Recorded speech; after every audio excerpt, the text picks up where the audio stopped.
of Russia, which it has been for years. But the new player, and this is something you've been writing about, is not only geopolitically, but also in the cyber sphere and things like this.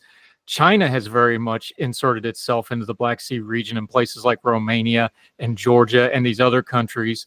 This all goes together, and the money and the investment and the defense posturing just shows how that's all coming together.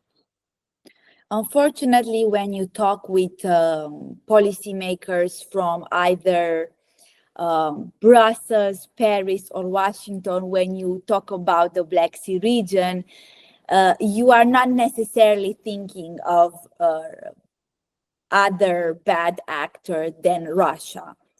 But what the last years have brought, particularly with the development of the Belt and Road Initiative that goes hand in hand, I would say, as a soft power tool to implementing Xi Jinping's new global security initiative, we have seen some very concrete developments into China becoming an emergent player in the region. Where I'm coming from, I would almost make a strong case. I've made it in Romanian media that China should be seen in a very clear-eyed manner by our policymakers as an emerging threat to our security environment. And why is that? First of all, because it is widely known for its theft of intellectual property, its industrial espionage, its cyber offensive capabilities through which they try to collect intelligence on our officials with the scope of limiting our political autonomy when it comes to issues that are more sensitive, maybe with Taiwan. And not only that, but the Dragon Bear Alliance, as some analysts call it, which is the alliance between Beijing and Moscow that has operated in a very clear way since the beginning of the war in Ukraine. At the last NATO summit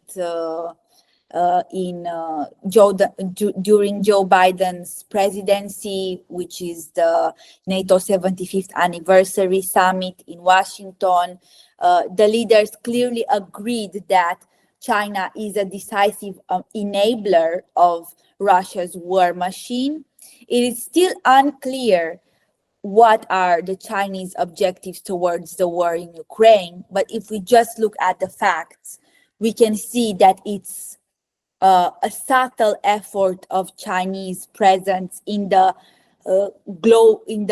wider discussions on Ukraine's reconstruction. I would foresee China being very cautious to make sure to capitalize on opportunity and transform Ukraine's reconstruction into a critical infrastructure diplomacy site, although they are not contributing with anything in spite of their global position to the resolve of this conflict. And they are trying to be seen almost as these would-be peacemakers, but they're not using the leverage that they have in any way towards Moscow to stop the shootings, to stop the war. Moreover, we cannot overlook the fact that we've had the two leaders, Xi Jinping and Putin, sign just days before Ukraine was invaded by the Russian army in February 2022, the emergence of a strategic partnership that it's very suggestively called No Limits Partnership. So we have on the one hand these economic diplomacy and coercive economic practices that China is doing around the world, and that are giving us some insight on what Chinese as an economic partner is. We have the alliance with Russia that is worrisome. And we have, maybe scooping a little bit from all these two dynamics, we have China building the largest port in Anaklia right now, which will be the largest port in the Black Sea, owned by a Chinese-led consortium. We have Turkey, which is a NATO country, but is also associated with the BRICS group. And they are, again, involved with the Chinese in bringing together the Middle Corridor interconnectivity agenda with the Belt and Road Flagship Initiative. So, drawing the line, yes, I very much see China's role in the Black Sea region as something that cannot be overlooked by the Euro-Atlantic community. And I, from my position, I try to convince our Romanian authorities to make this case, to bring the attention of the American policymakers, because the US has a Black Sea Security Act in 2023, which was passed on a bipartisan agenda, but we haven't seen actually a Black Sea security strategy that is firm on behalf of the US for our region. And it's all the more time to build momentum, not only looking at the end of the war and of Russia being ever so the responsible of transforming this region into a war theater, but also China becoming more involved. So in that regard, I'm very proud to say that Romania, unlike other countries, has been very on board with the whole spectrum of US-led efforts for de-risking with Beijing when it comes to critical infrastructure. Since 2019, the Bucharest government made this pledge and acted upon it to take away any Huawei equipment from our 5G networks. We successfully kicked China out of our big infrastructure bids. And we have significantly downplayed our political role in the now 14+1 China and the Central Eastern European political cooperation format. So I'm not worried about my country, but I think I'm worried about our politicians missing an opportunity to become more of an entrepreneurial voice in the region for downplaying China's influence in Europe, because China's influence in Europe goes through the Black Sea, whether we like it or not. And I think it's something that should be under the attention of both people in Washington and Bucharest alike.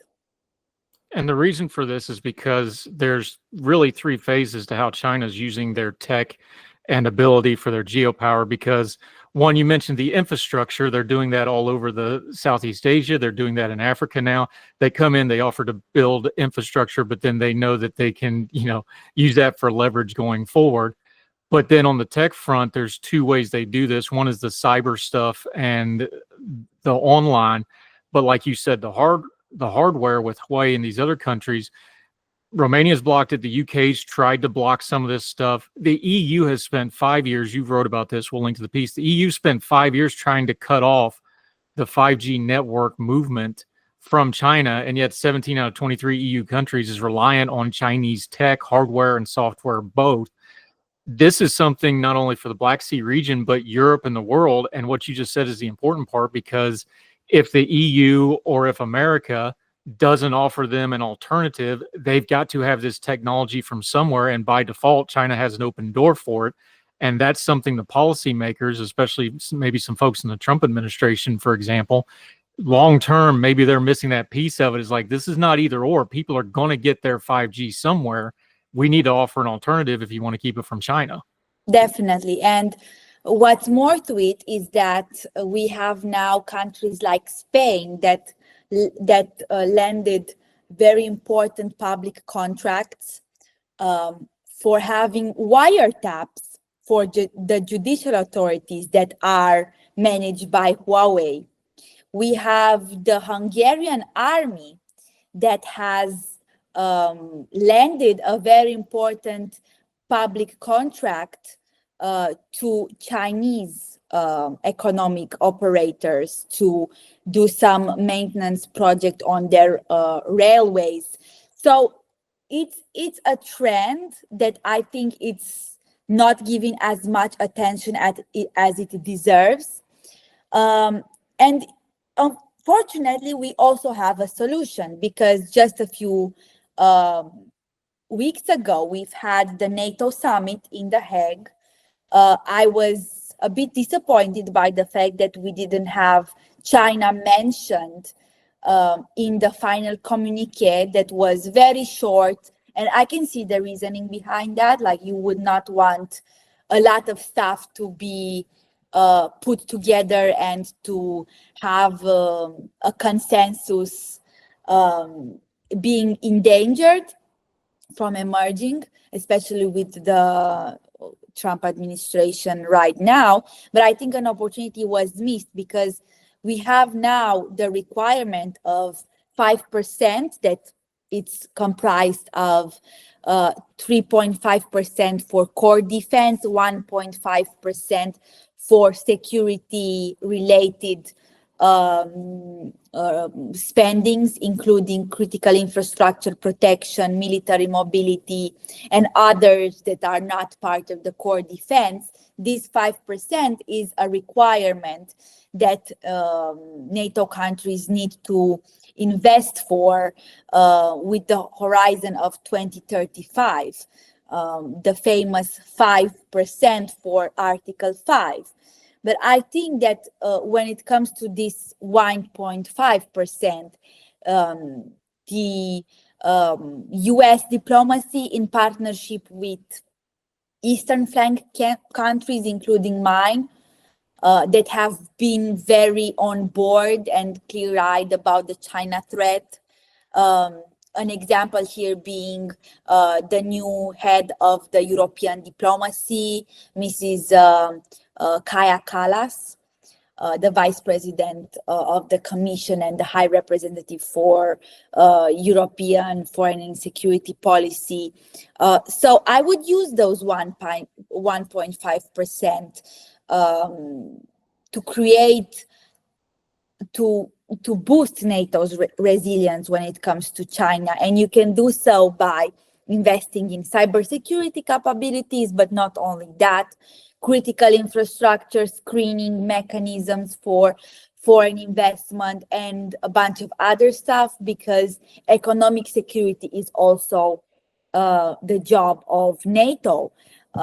And I would want a transatlantic front that it's emerging on that issue. Unfortunately, at least in the EU, we are far from having a united position on what China is. We are far more ahead than we were a few years ago, but still a lot can be done to strengthen EU's resilience in relation to China's assertiveness.